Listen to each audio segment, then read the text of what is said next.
Hello.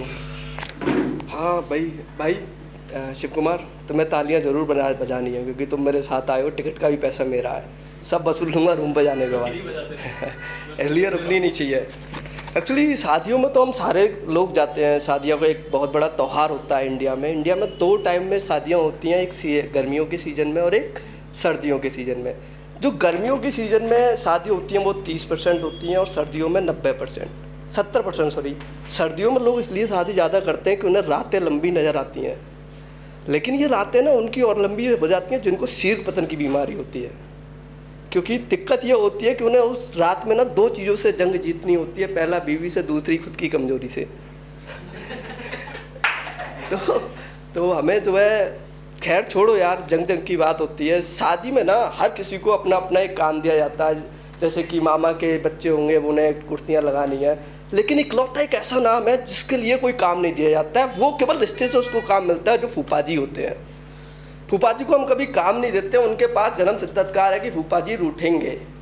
शादी में मैं एक शादी में गया, हमारी यूपी में शादी जो होती है ना, वो 3 टाइप से शादी होती है। एक तो बहुत अच्छी, फिर खराब, फिर लड़की लेके भाग गया। जो लड़की लेके भाग गया उसमें तो फूफा जी के लिए सबसे बड़ा योगदान रहता है अपने साले को बेइज्जत करने का। तो मैं एक शादी में गया। शादी में जाने के बाद क्या था कि फूफा जी आगे लेट गए गाड़ी के और बोलने लगे कि भाई मुझे सीट नहीं मिली है, तो मैं तो दूल्हे के साथ बैठ के जाऊंगा। फूफा जी हूँ, बारात जब जाएगी, जब मेरे ऊपर से या तो मुझे आगे की सीट दो या फिर बारात मेरे ऊपर से निकाल दो। भाई ये तो बहुत धर्म संकट होता है कि फूफा जी को लिटा लें कहाँ, बैठाएँ कहाँ। लेकिन हमारे हिंदुस्तान में क्या होता है कि जो बुआ जी होती हैं, तो बुआ जियों के ना वो फूफा जी को रोज़ मारती हैं। कोई मतलब नहीं उनको कोई मतलब नहीं। लेकिन ऐसे मोमेंट पे क्या होता है कि बुआ जी के अंदर का पति का प्रेम जाग जाता है। बुआ जी भागते हुए बाहर आई और बोली, भैया जहाँ मेरे पति का सम्मान नहीं वहाँ मैं रुक नहीं सकती। बुआ भागती हुई फिर अंदर गई और उन्होंने अपना बैग उठाया और भागने लगी। सारे लोग रोक रहे थे, बुआ जी रुक तो जाओ, अपने पति को साथ लेके जाओ। पर बुआ जी भागती गई, बुआ जी भागती जा रही हैं। अब बुआ जी इतनी दूर भाग गई कि अब उन्हें पुलिस ढूंढ रही है। बुआ जी तो नहीं मिली, पर उनका एक खत मिला जिस पर लिखा था कि भैया जी मुझे माफ़ कर देना, मैं आज वो करने जा रही हूँ जो मुझे अपनी शादी के दिन करना चाहिए था, पर वो दिन नहीं तो ये दिन तो शादी का ही है। मैं राम किशोर के साथ भाग रही हूँ, वही मेरा प्यार है। ये लेटर मिला। लेटर मिलने के बाद जो साले जी थे वो अपने बहनोई को घर आ रहते, पैर चोत और लेटो गाड़ी के आगे, भाग गई ना तुम्हारी बीवी, अब ढूंढो उसको। दूल्हा था वो नाराज था, बोला यार अपनी बचा नहीं पाए और मेरी लाने नहीं दी। शादियों में क्या होता है कि शादी में ना एक चीज़ होती है, लड़की का एक्स बॉयफ्रेंड। वो इकलौता ऐसा आदमी होता है जिसकी हालत पाकिस्तानियों की तरह होती है, ना जन्नत मिलती है और ना ही कश्मीर। वो हर एक के साथ ही होता है। तो एक दिन मेरा फ्रेंड है शिवेंद्र, तो उसका कॉल, नहीं ये नहीं यार, ये शिव कुमार है भाई इसकी गर्लफ्रेंड है। अगर उसको ये पता चला कि इसने मेरे साथ ऐसे किया है तो भाई वो मुझे भी मारेगी और इसे भी, क्योंकि हमारा खाना आता है कॉमन जगह से। और भाई वो बायोटेक्नोलॉजी से, उसको सब कुछ पता है कि जहर की कितनी मात्रा मिलाने से कब कौन मर जाएगा। तो इसका नाम ज़्यादा नहीं लेना है। तो उसने मुझे कॉल किया रात के 8 बजे कि भाई बाहर निकलो। मैं बाहर निकला और उसने अपनी एक गाड़ी पे बैठा रहा, बाइक पे उसके पास अपाची थी और 140 की स्पीड पे अपाची भागा रहा था। नॉर्मली बात है यार, हम जब 16-17 साल के होते हैं ना, तो हमें पता नहीं होता है कि हमारे खून में ज़्यादा अवाल है या हमारी गाड़ में। तो लड़का बैठा, मैं बैठ रहा था, बस यमराज मेरी सर पे तांडव कर रहे थे। मैंने सोच लिया था कि आज मेरा अंतिम दिन है और मेरे पास इतना वक्त नहीं था कि मैं घर वालों से आखिरी मुलाकात या आखिरी बात कर सकूं। अचानक ही ब्रेक लगते हैं, बस भगवान मुझे पकड़ने वाले थे कि चल तेरा टाइम हो गया। इतने में उसने ब्रेक मार दिया और यमराज का मेरे से कनेक्शन रोक दिया। और एक बोर्ड था, उस पर लिखा था मनु बेट्स मोहित।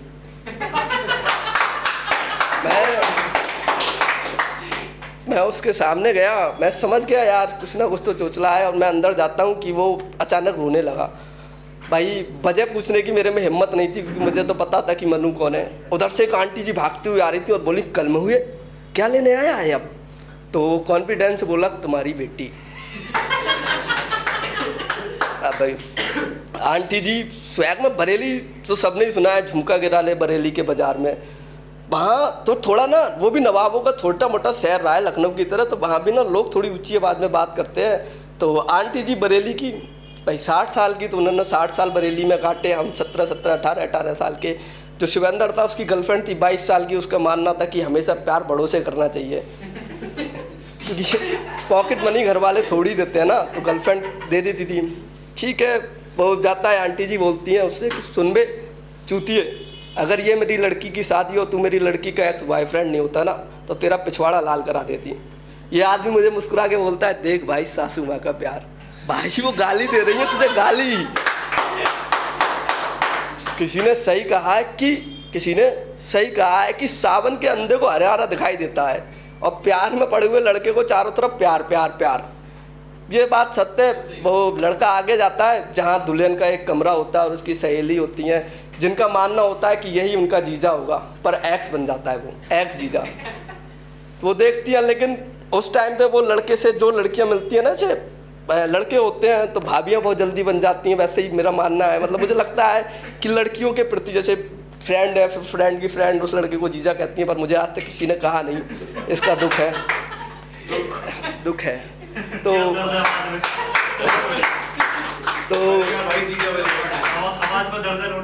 फिर वो, भाई मैं कॉमेडियन हूँ, दर्द में आवाज़ नहीं है। तो मैं गया, वो जो सहेलियाँ आती हैं उसकी, वो बोल रही थी कि भाई जीजा जी आ गए, पर किस मुंह से बोले। उन्होंने नहीं बोला, उन्होंने कि आओ शिवेंद्र तुम्हारा स्वागत है। लड़का जाता है लड़की के पास, मुझे लगा यार जैसे आंटी जी से कहा वैसे बोलेगा कि पहचानो। लड़की पूछेगी, लड़की ने भी भाई जैसे हमारे इंडियन मूवीज़ की तरह, क्या लेने आए हो शिवेंद्र अब मेरी ज़िंदगी में वापस। मुझे लगा यार ये बोलेगा, ये लड़का बोलेगा कि भाई ऐसा है, मैंने तुम्हें प्यार किया है, तुम्हें प्यार वापस लेने आया हूँ। ये लड़का बोला कि मैंने जो तुम्हें प्यार में दिया है वो सब वापस लेने आता हूँ। ये पलट गया वहाँ। इसने कहा भाई जा रही हो, अब रोक तो सकता नहीं, बारात तुम्हारे गेट पे है। बोले, ये पलट गया और उसने कहा जो मैंने दिया है, जैसे कि फ़ोन, पैसे, चॉकलेट, बिल वगैरह, ये सारे दिखाने लगा। बोले मैं ये लेने आया। तो लड़की इसकी ताऊ, भाई यूपी से, वो भी बरेली से, ये भी बरेली से, तो लड़की भी इसकी ताऊ। हमारे यहाँ लड़कियाँ खेल जाती हैं, लड़कियाँ इमोशन के साथ खेल जाती हैं। इमोशन हट अलग। लड़की एक गंजे लड़के से जिसके पास सरकारी नौकरी थी, और हम तब उस टाइम इंजीनियरिंग कर रहे थे, तो लोगों का मानना होता है कि डॉक्टर, मोहल्ले का प्यार डॉक्टर इंजीनियर ले जाता है, लेकिन ये झूठ है, इंजीनियरों का प्यार भी साला डॉक्टर ले जाता है। तो लड़की बोलती है, बोले तेरी आंखें बाहर आ जाएंगी। तो शिवेंद्र पूछता है क्यों, कि मैंने जो तुझे प्यार के नाम पे दिया है, अगर वो वापस ले लिया तो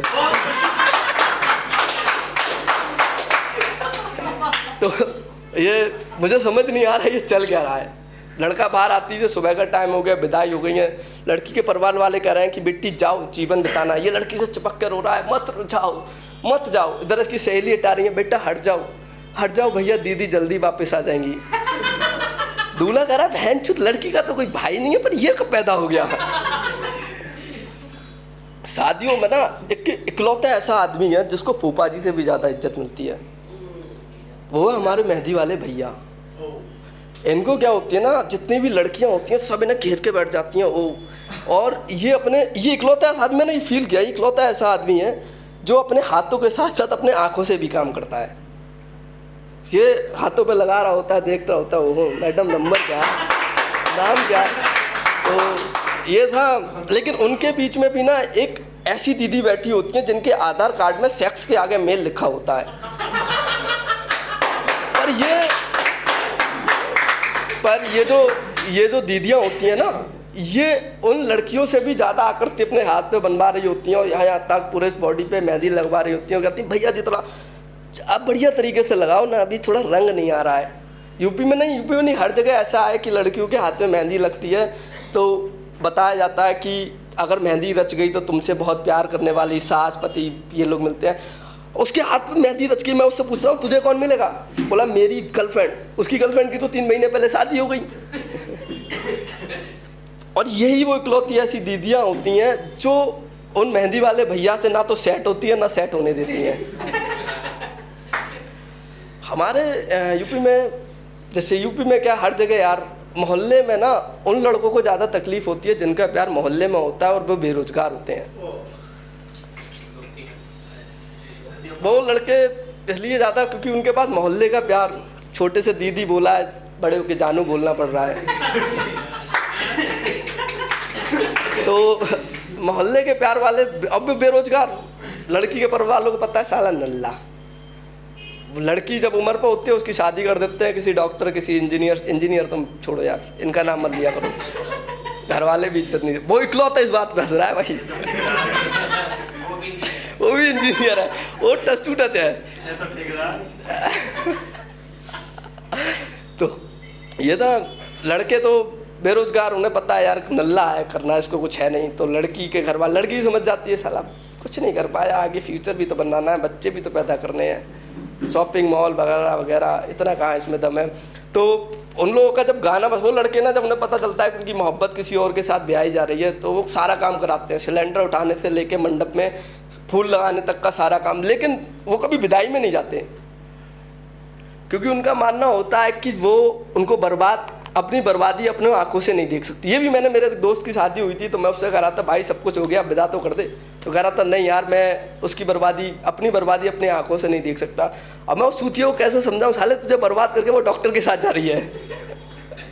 अब तेरे एक और दिक्कत होती है इन लोगों में कि जब रात में ये लोग लेटे होते हैं तो करवट बदल रहे होते हैं, और हमारे यहाँ डीजे वाले अपने स्वेग में होते हैं, वो गाने बजा रहे होते हैं, बाहर हो फूल बरसाओ तुम्हारा महबूब आएगा, वहाँ बेकार, उसको नींद नहीं आ रही है, वो करवटें बदल रहा है। एक और गाने होते हैं कुछ, भाई अगर अल्कोहल है तो सब कुछ है शादियों में, ऐसे कुछ पीने वाले दोस्त और पीने वाले रिश्तेदार कहते हैं, वो पीने के बाद गाना बजाते हैं कि मेरा सैड सॉन्ग बजाते, मैं ज़्यादा सुनता नहीं हूँ यार, क्योंकि कभी दिल नहीं टूटा, बाकी अरमान कई बार टूट चुके हैं। तो लेटे होते हैं, किधर गाना बज रहा होता है कि बेवफा तेरा मासूम चेहरा, इधर लड़का वो पलट रहा होता है, नहीं अरे यार ये डीजे वाला आज जीने नहीं देगा, आज की रात अंतिम है और आज की रात भारी।